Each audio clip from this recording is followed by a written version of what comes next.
সালামু আলাইকুম, কেমন আছেন সবাই? আশা করি ভালো আছেন। আমি মোহাম্মদ আব্দুল মালেক, অ্যাফিলিয়েট হেল্পলাইন গ্রুপের পক্ষ থেকে আপনাদের সবাইকে শুভেচ্ছা জানাচ্ছি। তো আজকে আমি গ্রুপে, মানে আজকে না, কয়েকদিন আগে গ্রুপে একটা লিস্ট দিয়েছিলাম যে ওই টপিকস গুলো নিয়ে আমি ভিডিও করব। তো আজকে আমার একটা ফার্স্ট ভিডিও।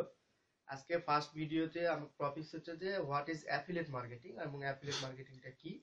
সবাই আমরা জানি অলরেডি, কারণ আপনারা যারা ইন্টারেস্টেড তারা অবশ্যই ইন্টারনেটে, গুগলে, ইউটিউবে সার্চ দিয়ে বিষয়টা জেনেছেন যে অ্যাফিলিয়েট মার্কেটিংটা আসলে কি। তো আজকে আমি জাস্ট উদাহরণের সাহায্যে বলবো, এই উদাহরণের সাহায্যে আপনাদের বোঝানোর চেষ্টা করব।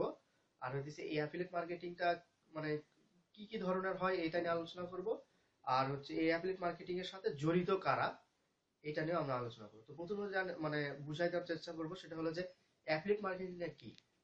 আচ্ছা, অ্যাফিলিয়েট মার্কেটিংটা হচ্ছে, ধরেন আপনি কোনো পণ্য বা কোনো সেবার, আপনি কোনো পণ্য বা সেবার, কারো কারো পণ্য বা কারো সেবার যদি আপনি নিজে মার্কেটিং করেন, সেই পণ্য বা সেবা সেল করে দেওয়ার জন্য, বা সেই পণ্য বা সেবার কমিশন তাকে আনিয়ে দেওয়ার জন্য যে কাজটা করেন, সেটা হচ্ছে অ্যাফিলিয়েট মার্কেটিং।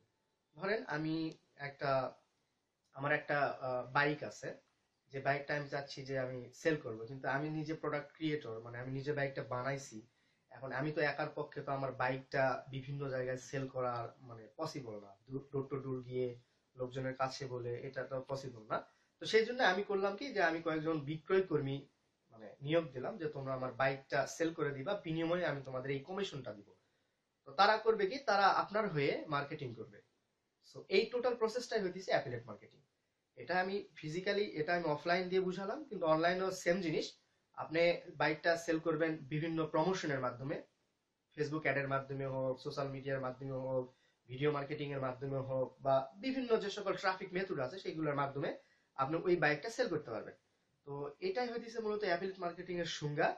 অ্যাফিলিয়েট মার্কেটিং এর সংজ্ঞা অনুযায়ী বা এই উদাহরণ অনুযায়ী আমরা বলতে পারি যে অ্যাফিলিয়েট মার্কেটিং হলো একটা প্রসেস, যে প্রসেসের মাধ্যমে আপনি অন্য কারো প্রোডাক্ট বা অন্য কারো সেবা মানুষের কাছে সেল করেন। এটা হচ্ছে টোটাল অ্যাফিলিয়েটের প্রসেস। এখন অ্যাফিলিয়েট মার্কেটিং এ কয়েকটা ব্যক্তি বা কয়েকজন ব্যক্তি বা কয়েকজন মানে মানে কি বলবো, কয়েকজন ব্যক্তি এখানে জড়িত। তো প্রথম হইতেছে ভেন্ডর। ভেন্ডর হইতেছে নাম্বার ওয়ান। ভেন্ডর হইতেছে যে প্রোডাক্ট বা ওই সার্ভিসটা ক্রিয়েট করে, ও হইতেছে ভেন্ডর। এখন মাঝখানে আপনি হচ্ছে অ্যাফিলিয়েট মার্কেটার। আপনি করবেন কি, ওই প্রোডাক্টটা প্রমোট করবেন, সেই ক্ষেত্রে অ্যাফিলিয়েট মার্কেটার। আপনি হইতেছেন অ্যাফিলিয়েট মার্কেটার, আর যে প্রোডাক্ট ক্রিয়েট করলো সে হইতেছে ভেন্ডর। এখন আরেকটা ব্যক্তি আছে বা আরেকটা মাধ্যম আছে, সেটা হইতেছে আপনি এই এই প্রোডাক্টটা বা এই সার্ভিসটা আপনি কি কি উপায়ে প্রমোশন করতেছেন, এই এই বিষয়টা হচ্ছে আর একটা মাধ্যম। কিন্তু টোটাল মূলত মাধ্যম হচ্ছে দুইটা, একটা হচ্ছে ভেন্ডর, একটা হচ্ছে আপনি অ্যাফিলিয়েট মার্কেটার, আর একটা হচ্ছে মানে ভোক্তা বা ক্রেতা। এই তিনজন মূলত এই অ্যাফিলিয়েট মার্কেটিং এর সাথে জড়িত। তো অ্যাফিলিয়েট মার্কেটিং, মানে অ্যাফিলিয়েট মার্কেটিং এর প্রোডাক্ট গুলা কয় ধরনের হয়ে থাকে, এটা অনেকের মনেই প্রশ্ন থাকে বা অনেকেই কোশ্চেন করেন। আসলে অ্যাফিলিয়েট মার্কেটিং এর প্রোডাক্টটা হচ্ছে দুই ধরনের প্রোডাক্ট, একটা হচ্ছে ফিজিক্যাল প্রোডাক্ট, আর একটা হচ্ছে ডিজিটাল প্রোডাক্ট। তো ফিজিক্যাল প্রোডাক্ট গুলো হচ্ছে যে, মানে আপনি মার্কেটিং এর মাধ্যমে আপনি সব মার্কেটিং করবেন, সেটা ফিজিক্যাল প্রোডাক্ট। অ্যাজ লাইক, ধরেন আপনি একটা স্মার্টফোন, আপনি একটা ক্যামেরা, আপনি একটা ল্যাপটপ, এইগুলা যে মার্কেটিং করেন, এগুলো তো physical product. Physical product market প্লেসের জন্য রয়েছে Amazon.com, ইবে, কমিশন জাংশন, এইগুলো আছে, শেয়ার সেল। এইগুলো হইতেছে আপনার ফিজিক্যাল প্রোডাক্টের জন্য।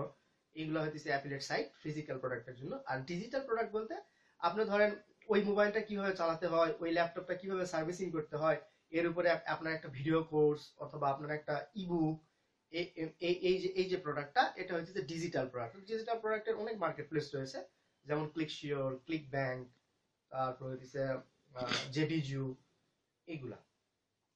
মূলত এই এই এই দুইটাই হইতেছে অ্যাফিলিয়েট মার্কেটিং কি, অ্যাফিলিয়েট মার্কেটিং এ কয়জন ব্যক্তি জড়িত থাকে, এবং অ্যাফিলিয়েট মার্কেটিং এর আসল প্রকারভেদ।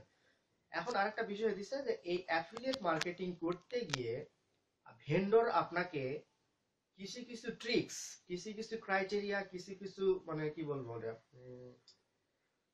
কিছু কিছু ক্রাইটেরিয়া আর কি, কিছু কিছু ক্রাইটেরিয়া মেনটেন করলেই আপনাকে শুধুমাত্র পে করবে। সেটা হইতে পারে ওই প্রোডাক্টটা শুধুমাত্র সেলের জন্য, সেটা হইতে পারে ওই প্রোডাক্টের জন্য তার লিড বা ফোন নাম্বার কালেক্টের জন্য, সেটা হইতে পারে ওই প্রোডাক্টটা একটা মেম্বারশিপের জন্য আপনাকে পে করবে। তো এইগুলা বিভিন্নভাবে সংজ্ঞায়িত করা হয়। অ্যাজ লাইক, ধরেন সিপিএ, সিপিএস, পিপিএস, আমি এইগুলা নিয়ে আমার একটা ভিডিও থাকবে ইনশাল্লাহ, আমি ওইগুলাতে এই বিষয়গুলা ক্লিয়ার করার চেষ্টা করব। তবে আজকে আমি যেটা উদাহরণ দিয়ে বুঝালাম, আমি হয়তো বা বুঝাতে পারি নাই, বাট উদাহরণ দিয়ে যেটা বুঝালাম অবশ্যই আশা করি আপনারা বুঝতে পারবেন। আর যদি না বুঝতে পারেন আমার কমেন্টে জানান, আমি অবশ্যই আপনাদের এই প্রশ্নের উত্তরগুলো দিতে মানে চেষ্টা করব। আর সবাইকে আমার শুভেচ্ছা জানিয়ে এখানে শেষ করছি। আসসালামু আলাইকুম।